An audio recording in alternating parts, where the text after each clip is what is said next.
كنت قاعدة كده زهقانة في البيت ومخنوقة. حجاج قال لي تعالي كده بدل ما انتي ضربالي بوز، تعالي خرجك واوديكي حتة دي المطعم تحفة. هو بصراحة ما كانش يعرفه، انا اللي قلت له عليه ايه رأيك تعالي نروح المطعم دوت. قال لي يلا بينا.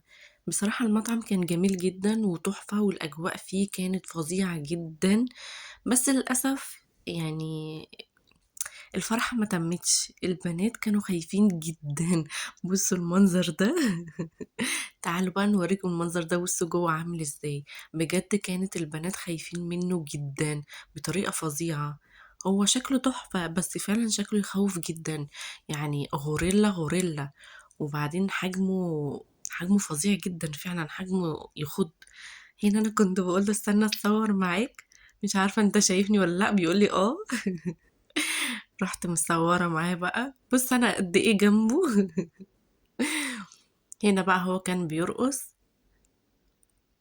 قعدت بقى البنات خايفين قاعدين جنبي. حجاج قال لي تعالي نقعد على الترابيزات الفوق، قلت له لا تعالى نقعد القعده العربي اللي تحت دي جميله جدا.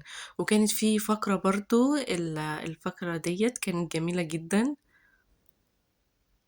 وسيجو هنا كانت بتعمل باي قاعده جنبي مرعوبه. عمالة تقولي يا مامي الغوريلا هتيجي تاني، قلتها لا اتفرجي بس كده على الفقره الجميله ديت وما تخافيش. وهي دخلت جوه عشان تغير. هنا انا بتصور معاه اهو. التنورة دي جميلة جدا وأشكالها بصوا بتعمل، يعني هو بيعمل أشكال بيها جميلة جدا، بيرقص بيها ما شاء الله تحفة جدا. والأنوار بصوا جميلة. بجد الواحد غير جو جامد جدا، ويعني مكنتش متخيلة ان انا ممكن اغير جو كده. يعني الواحد بيبقى مستني اليوم اللي هو يخرج فيه اصلا. بصوا بيرقص بيه ازاي، ما شاء الله متمكن منه. انا عايزة اقول لكم التنورة دي تقيلة جدا. تعالوا بقى هنا سيجو قالت انا عايزة ايه بقى، عايزة البس التنورة دي واجرب ارقص بيها. قلنا لها بس كده تعالوا نقول لعمو. قال بعد ما خلص الفقرة دي تعالي ارقصي بيها.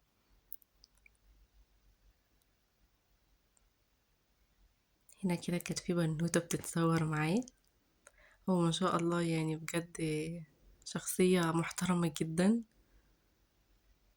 سيجو بقى هتيجي كده يلا. يلا يا سيجو فينك. لسه سيجو ما جاتش. عايزة اقول لكم البنات عندي يعني اتمتعوا جدا بالفقرة بتاعة التنورة جدا جدا عن الفقرة بتاعة الغوريلا. كانوا مرعوبين منه بطريقة فظيعة. بصوا بقى الزينة اللي هم عاملينها بتاعة رمضان برضو كانوا لسه ما شالوهاش. تيجوا هي. عملت بيها وبعد ما خلصت قالت لي يا مامي تقيلة جدا. عايزة اقول لكم ما كانتش قادرة اصلا تلف بيها. قلت لها يا سو هي عشان بتبقى تقيلة يا حبيبتي، رايحة جايبة عمالة تقولي مامي تقيلة. هما ما شاء الله بيبقوا متمكنين منها جدا. يعني كذا حد قعد يرقص برضو بالتنورة بعد سيجو، كانت تقيلة فعلا جدا. مش متمكنين بيها زي الراجل كده ما شاء الله.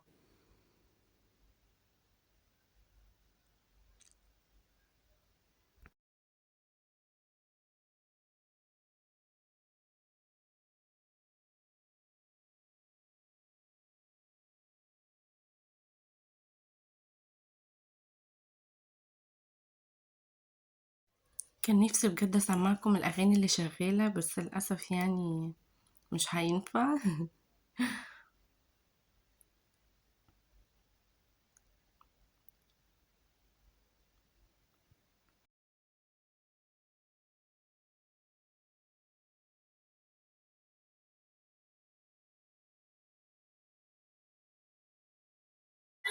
عايزة اقول لكم انا قعدت حجاج اصلا في الارض باعجوبة لان هو للاسف ما بيعرفش يقعد على الارض. يعني انا عشان بحب قعدة الارض وكده فايه قلت له لا نقعد على الارض، وكمان عشان البنات ايه بيبقوا مرتاحين. كان قاعد متقدر. قال لي خلاص يا ستي اليوم يومك مش هقولك حاجة.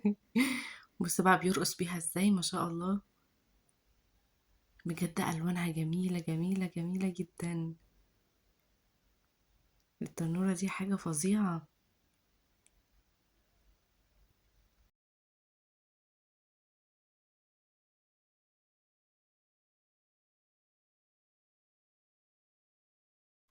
هنا بقى كان جاي لي، قلت له استنى استنى اخد لك كده صورة بسرعة. عشان بنوتي كانت شبطانة فيه وعمالة تقول له تعالى. كانت الالوان مزغللة عينيها ما شاء الله، جميلة جدا. يا رب يكون الفيديو عجبكم. باي باي.